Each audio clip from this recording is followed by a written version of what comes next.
Amém. Que bênção esses dois cultos, né? Muito mais confortável, muito mais tranquilo e mais espaço para a gente ganhar almas, amém? Amém.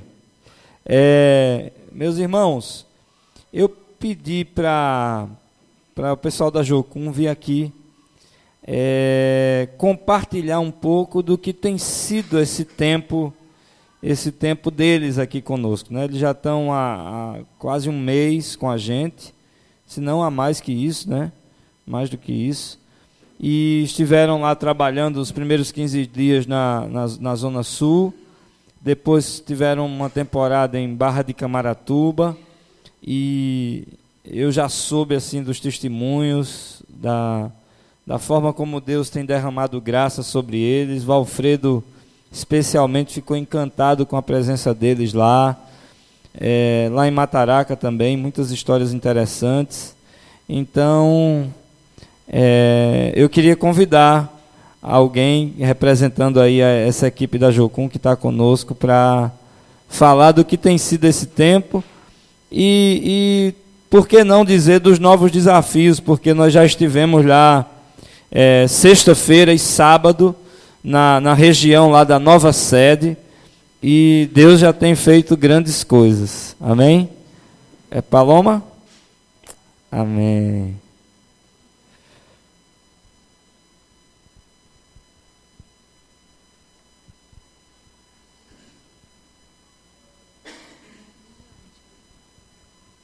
Graça e paz, queridos.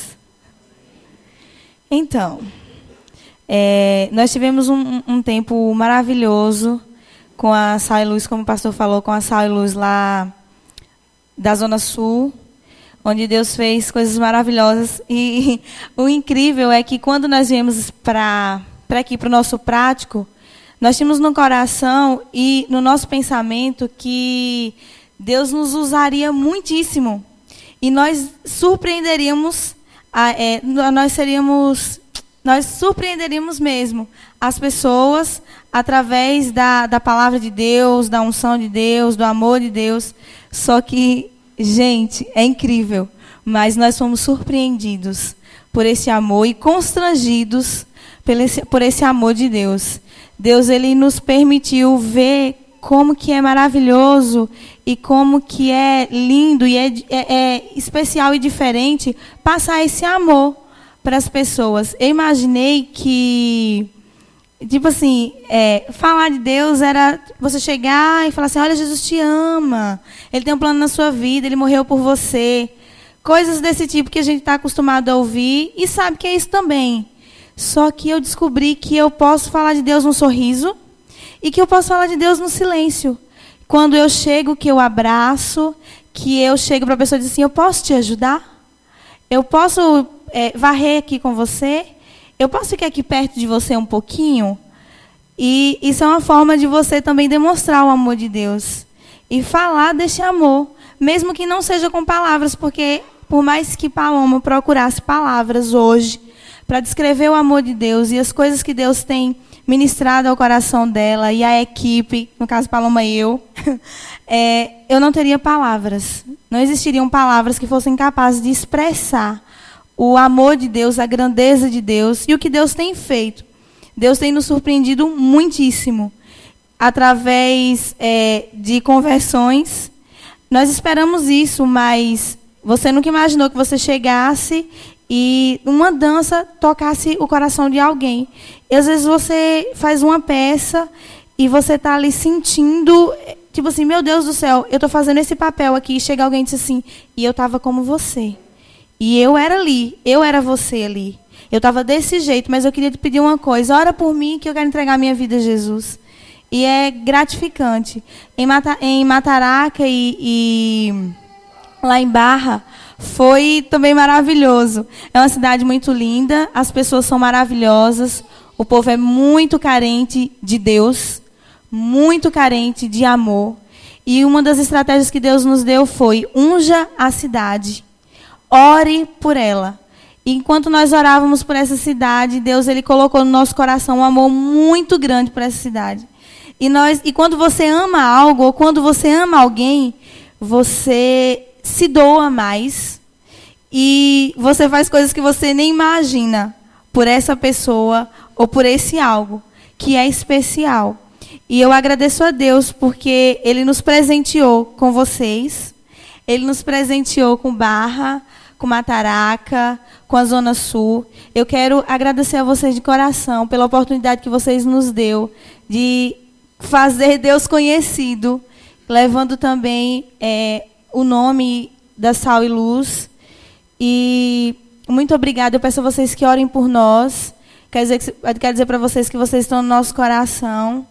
E agradecer essa oportunidade. Que Deus abençoe ricamente cada um de vocês. E eu acho que tem um slide, se eu não me engano, tem um slide nosso aí, não tem? Está no nome imagem, com o nome da pasta Jocum. E tem um slide do que nós fizemos. E desde já, muito obrigada. Deus abençoe ricamente a vida de vocês, viu, irmãos?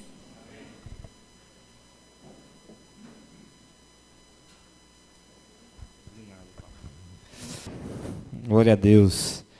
E é isso, essa galera está aí. Nós estamos nos reunindo para desenvolver uma programação para essas próximas 2 semanas. E eu quero que você fique ligado. Agora, como o Frank falou, né, ele foi muito enfático, porque o coração dele sentiu a carência daquele lugar. Né? O Espírito Santo incomodou e mostrou, e tem mostrado que nós temos a esperança que esse povo tanto precisa, né?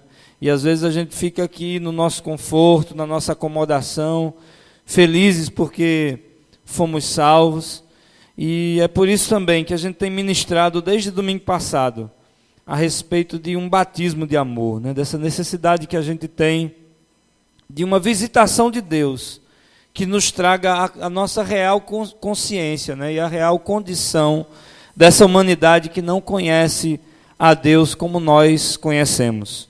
E eu queria continuar falando a respeito desse tema rapidamente, e vou pedir a você para abrir em alguns textos aí. O primeiro está no Evangelho de Marcos, capítulo 12, a partir do verso 31.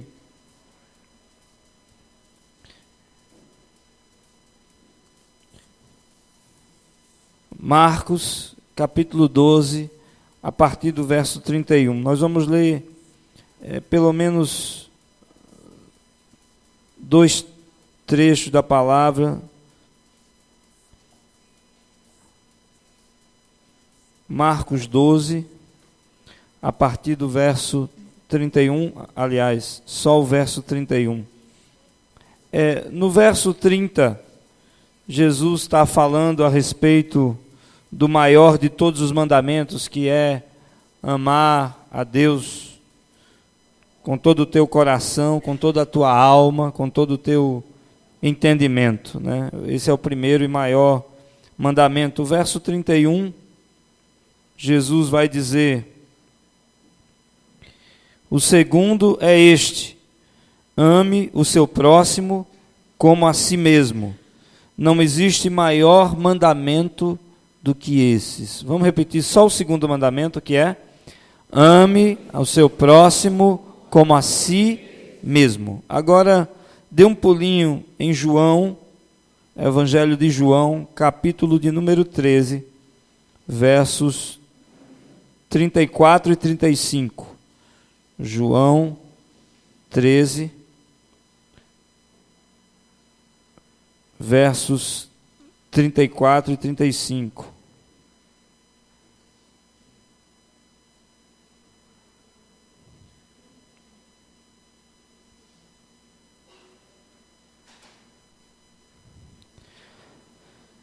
Todos acharam? Diz assim: um novo mandamento lhes dou: amem-se uns aos outros, como eu os amei. Vocês devem amar-se uns aos outros. Com isso, todos saberão que vocês são meus discípulos, se vocês se amarem uns aos outros. Amém? Para início de conversa, quando a gente volta para esse segundo maior mandamento que Jesus citou, ame ao seu próximo como a si mesmo.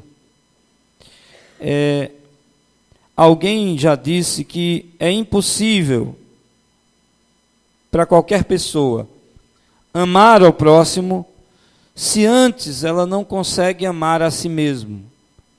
Se eu não me amo, eu não tenho como amar a Deus e não tenho como amar ao meu próximo.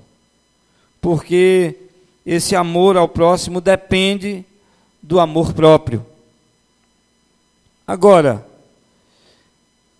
por que será que alguém vai dizer que é impossível amar ao próximo se eu não me amo? E uma questão interessante me veio quando eu estava refletindo a respeito desse texto e dessas coisas. É que a Bíblia, ela em nenhum lugar explicitamente nos ensina a desenvolvermos um amor próprio.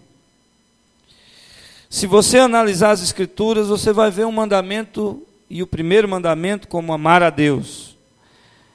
A Bíblia vai nos mandar como segundo mandamento amar ao próximo, mas em nenhum lugar a Bíblia vai dizer ame a si mesmo, se ame acima de todas as coisas, ponha sua vida em primeiro lugar. Não.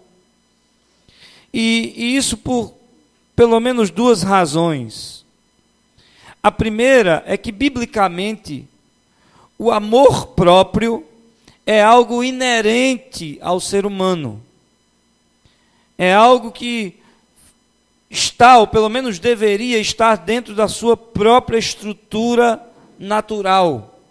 E aí eu queria que você abrisse comigo o que Paulo escreveu aos Efésios no capítulo 5, versos 28 e 29. Efésios 5, de 28 a 29.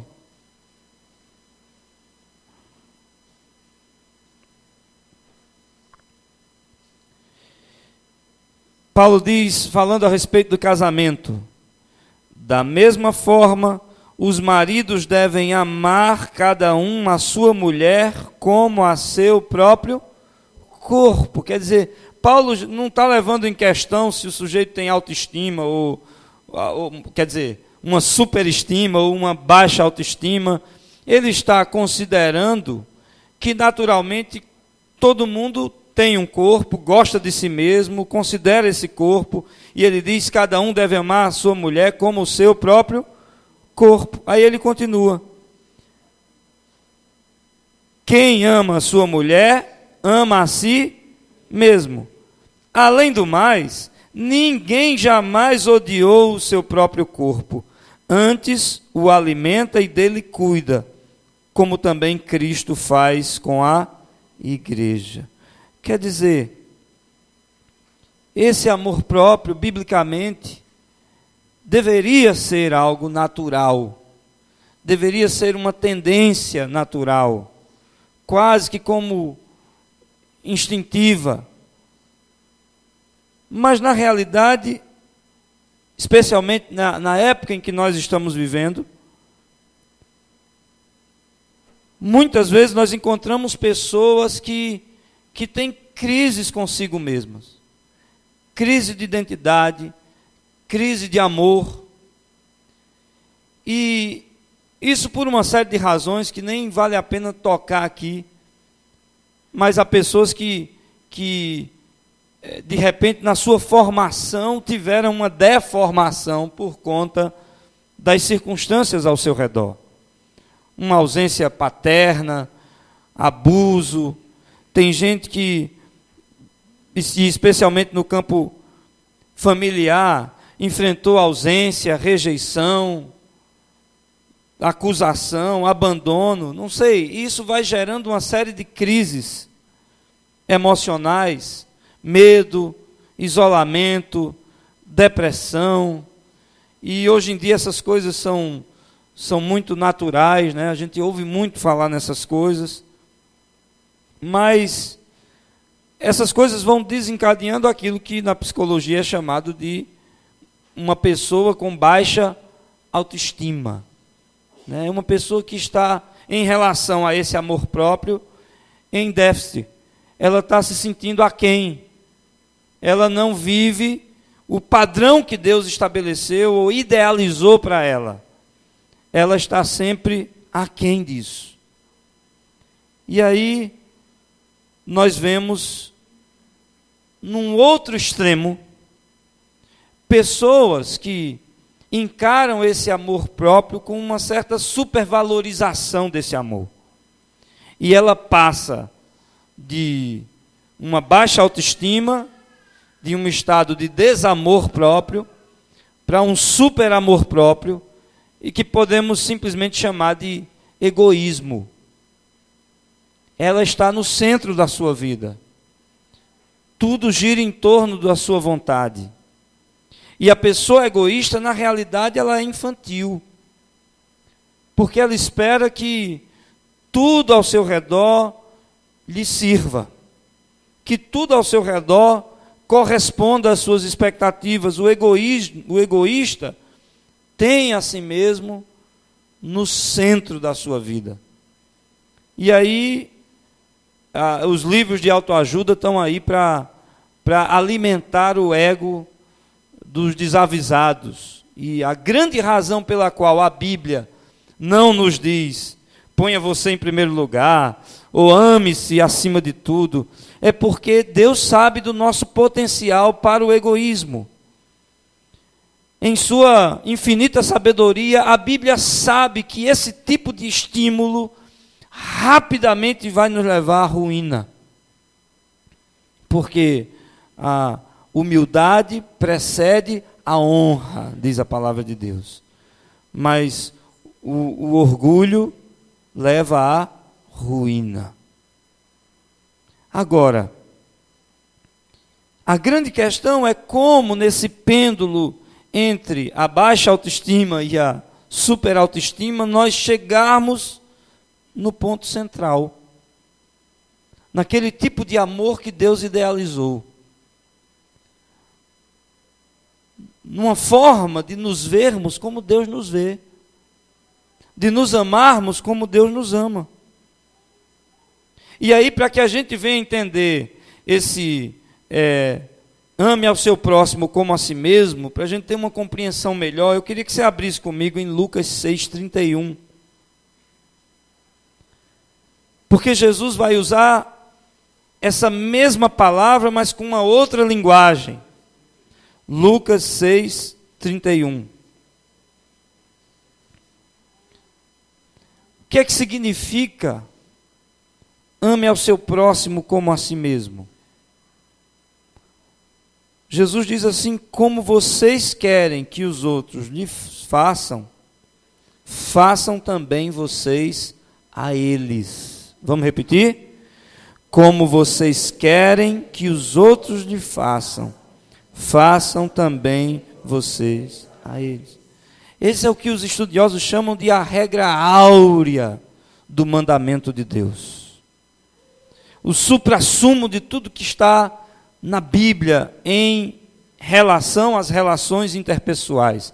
Faça ou façam ao seu próximo aquilo que vocês querem que eles lhes façam. É assim que Jesus tenta nos explicar. E João, o segundo texto que nós lemos, para mim, ele é mais completo porque ele é mais minucioso dentro disso que nós estamos tratando. João vai falar de um novo mandamento, né? Ele diz que Jesus expressou essa frase: um novo mandamento lhes dou. Mas interessante, o que João estava querendo dizer não é que Jesus estava trazendo um mandamento novo, de fato, literalmente falando. O que Jesus estava trazendo era uma interpretação renovada do antigo mandamento. Porque o mandamento de amar ao próximo como a si mesmo não é Jesus que inaugura, ele está reproduzindo Levítico 19:18. Mas ele traz uma nova dimensão para esse mandamento. E eu queria que você abrisse comigo em João 13. João 13, 34 e 35.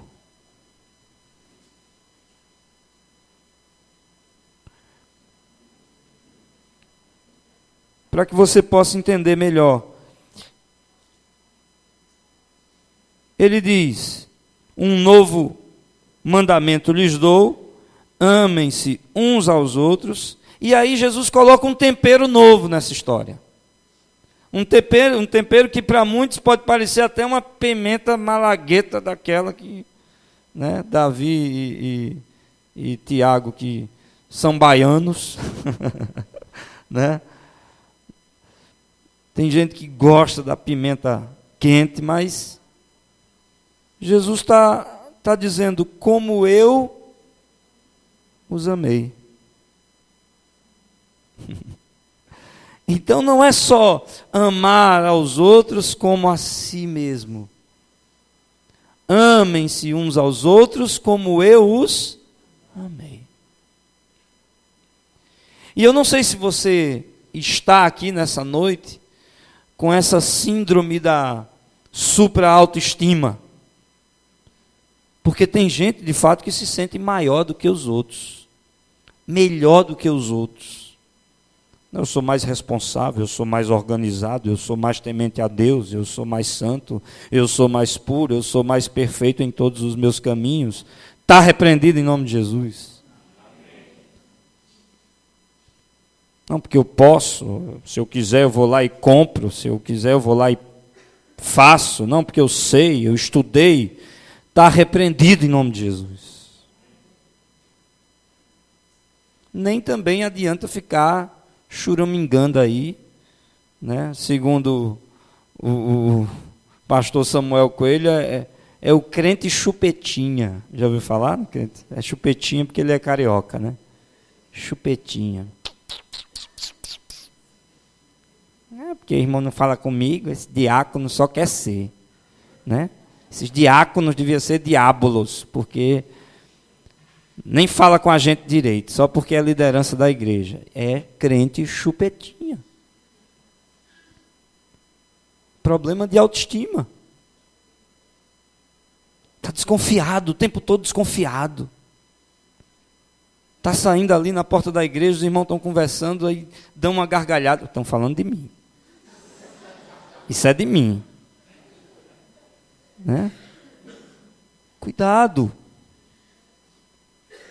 Essa é a baixa autoestima. De achar que você é inferior aos outros. De achar que você merece menos do que os outros. Que Deus se importa menos com você. Embora eu não seja onisciente nem onipresente, de achar que o pastor liga menos para você. De achar que você não merece ter amizades saudáveis, boas, de achar que você nunca vai encontrar o príncipe dos seus sonhos, ou a princesa da sua vida, de achar que Deus está aí para atender todo mundo, menos a você. Cuidado, meu irmão, deixe o Espírito Santo tirar essa chupetinha de você nessa noite, para que, sendo você uma pessoa que está com baixa autoestima ou supra-autoestima, para que o Espírito Santo te mostre o quanto você é precioso para Deus. Independente da sua condição social, independente da sua cor, independente do seu grau de diploma, independente do tamanho da sua conta bancária, Jesus tem um conceito ao teu respeito. Ele simplesmente te ama incondicionalmente, Ele me ama incondicionalmente. E a nossa cura, o amar como Jesus nos amou, depende dessa consciência. Eu primeiro preciso saber o quanto Ele me ama. Eu nunca serei livre de fato, enquanto eu não resolver essa minha questão com Deus. Enquanto eu não perceber que é o amor dele que acima de todas as coisas me importa. Porque eu vou dizer uma coisa para você, eu só me vi livre de fato no dia em que eu entendi que, independente da opinião das pessoas, eu sei que Jesus me ama e que jamais Ele vai me abandonar. Essa é a verdade que me liberta. É que antes da opinião popular, eu sei que Jesus tem uma opinião a meu respeito. Não importa o que me fizeram no passado, deixa o passado no passado. Se apega com aquilo que Jesus tem para você. Porque o passado, sabe para que serve, irmãos? Para a gente ir lá, se preciso, garimpar preciosas lições para o nosso futuro. Somente. Espera aí, tem alguma coisa para eu aprender ali? Tem alguma coisa que me traz esperança? Tem algum princípio de valor? Tem algo, alguma lição que eu posso tirar dessa dor, desse sofrimento, dessa experiência ruim? Tem algo de positivo nisso? Então eu vou levar isso para adiante. E o resto, deixa no passado. Olha para Jesus, vai em frente. E se você tem se sentido superior aos outros, se você tem essa síndrome, se você tem esse mal incutido de achar que os outros são inferiores a você, estão aquém de você, você também precisa de cura. Porque o amor de Deus não faz absoluta acepção de pessoas. Ele ama a cada um de nós com a mesma intensidade, com a mesma paixão, com o mesmo cuidado, com a mesma peculiaridade, com a mesma pessoalidade, mas é um amor que valeu o sangue do seu filho na cruz do Calvário. É desse amor que nós estamos falando, nem mais, nem menos. Repita comigo, nem mais, nem menos. Todos somos iguais perante o Pai. Todos nós somos alvo do mesmo amor. E sabe de uma coisa? Você só vai ser capaz de amar o teu próximo como a si mesmo no dia em que você entender a grandeza da graça de Deus. E sabe de uma coisa? Eu ainda me esforço para entender. Eu tenho orado para entender. Porque é um amor que não tem lógica. O amor de Deus não tem racionalidade, não cabe na nossa mente finita.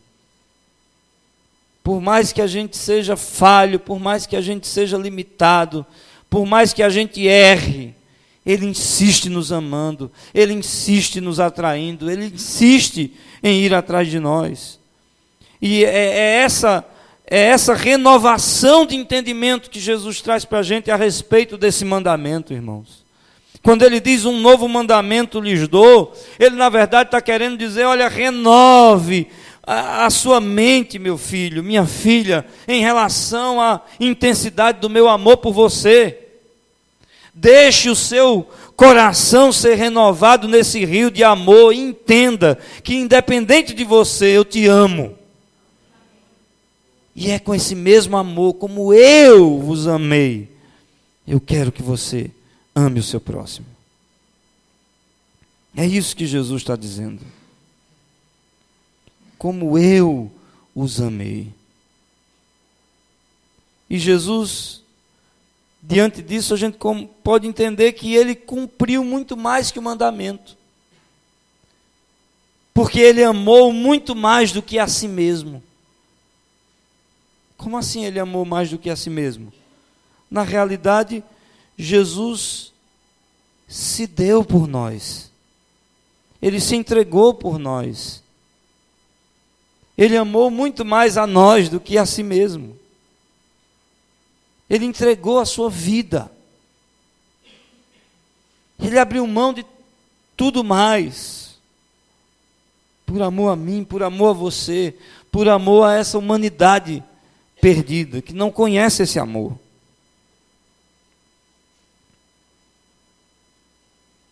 E é nisso, irmãos, que Ele nos chama a segui-lo. Veja aí João 13, 35. Está com a Bíblia aberta ainda?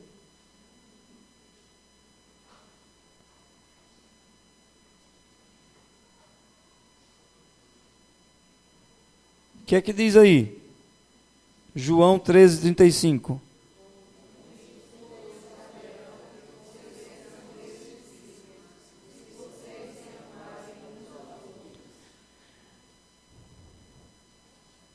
E a gente tem falado tanto, né, em discipulado, em MDA. E sabe, irmãos, isso não é uma marca, não é uma jogada de marketing. É uma estratégia, mas para trazer isso aos nossos corações. Para trazer esse nível de evangelho, sabe?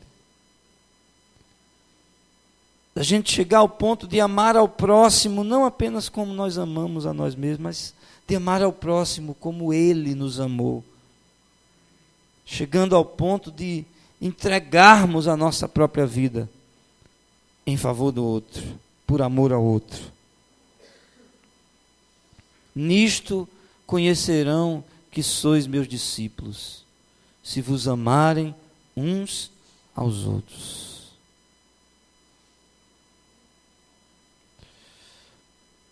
E aí a gente tem esse grande desafio diante de nós,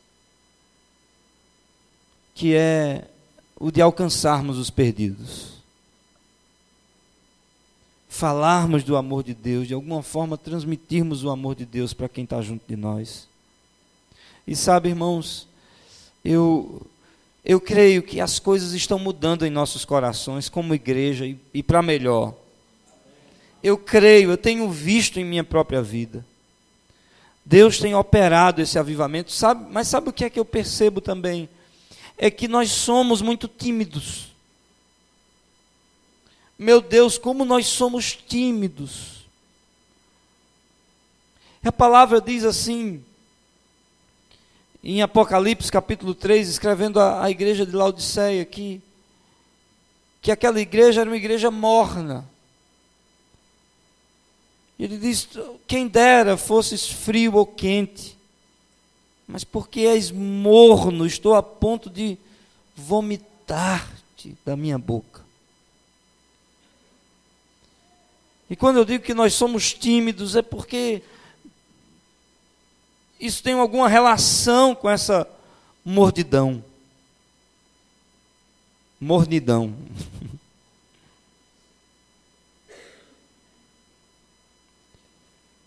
Sabe, irmãos, eu estou surpreso com o que Deus tem feito no nosso meio.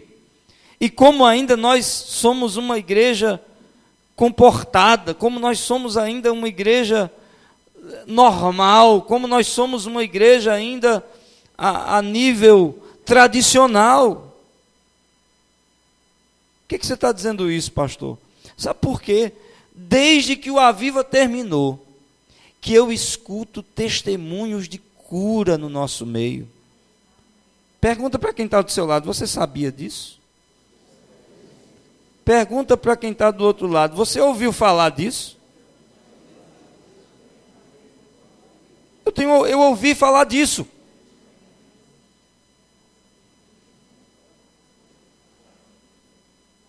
E claro, eu não quero falar da parte ruim, eu não quero falar de algum excesso que tem havido aqui, porque de fato houve, quem esteve aqui em algum momento, eu me senti desconfortável. Mas não é sobre isso que eu quero falar não, porque o que é que deveria enaltecer, ou melhor, encher mais o nosso coração? Algo ruim que possa ter acontecido? Ou o milagre de Deus se manifestando no nosso meio? As curas que aconteceram? E eu vejo pessoas que foram curadas. Gente que viu o sobrenatural de Deus em sua própria vida. E não tem coragem de testemunhar. E fica calada. Gente, eu estou falando de fatos reais. Gente que naquele sábado à noite subiu aqui com dores há anos, em off. Chega para mim e diz, pastor, eu fui curado, naquele dia eu fui curado. E, meu irmão, por que você não testemunha? Há tanta gente precisando saber que Deus cura. Há tanta gente precisando saber que Deus liberta. Há tanta gente precisando saber que Deus restaura. E é nesse sentido que eu digo que nós somos frios, mornos. Nós estamos nessa condição ainda, infelizmente, irmãos. Mas eu creio que esse batismo de amor vai ser derramado em nossos corações. Em nome de Jesus. Esse metanoia. Quantas e quantas mulheres não foram libertas, não foram transformadas nesse metanoia? E faz quanto tempo que o metanoia aconteceu? 3 semanas? 3 semanas atrás, nós tivemos alguns testemunhos, glória a Deus, é verdade, testemunhos ousados. Caterine está aqui, seu testemunho alegrou muito o meu coração, me alegra muito mais saber que você está aí perseverando no caminho do Senhor. Mas eu vou dizer uma coisa para você, se eu não estivesse tocando no assunto, o metanoia já tinha ficado para trás. Salvo algumas irmãs que estão aí na caminhada, tá, parece que foi bom, aleluia. Um movimento, foi um movimento e acabou, não. Nós não fazemos ideia da quantidade de gente que precisa ouvir o nosso testemunho. Nós não sabemos, não temos a ideia da quantidade de pessoas que teria sua vida radicalmente transformada se a gente tivesse essa, eu não diria ousadia, eu diria honestidade, de falar com paixão sobre aquilo que Jesus fez na nossa vida. E isso é amar como Ele nos amou. Sabe, porque se nós precisamos amar como Ele nos amou, irmãos, nós, tendo consciência, faríamos uma mudança radical na nossa vida. Jamais iríamos estar permitindo que as pessoas passem pela nossa vida sem ouvir desse amor, sem testemunharmos desse amor, sem pelo menos agirmos com base nesse amor. Nisso saberão que vocês são meus discípulos, se vocês se amarem uns aos outros. Eu quero concluir com uma fala de um comentarista, Dake, que ele diz o seguinte: isso ultrapassa em muito todos os sistemas morais de todas as religiões. Nenhum sistema prescreveu algo tão puro e tão profundo. Ame ao seu próximo como a si mesmo. Com isso, todos saberão que vocês são meus discípulos, se vocês se amarem uns aos outros. Amém? Vamos ficar de pé. Não vou fazer apelo hoje à noite, mas pode ficar de pé. O apelo hoje à noite é que a gente tenha um tempo de oração.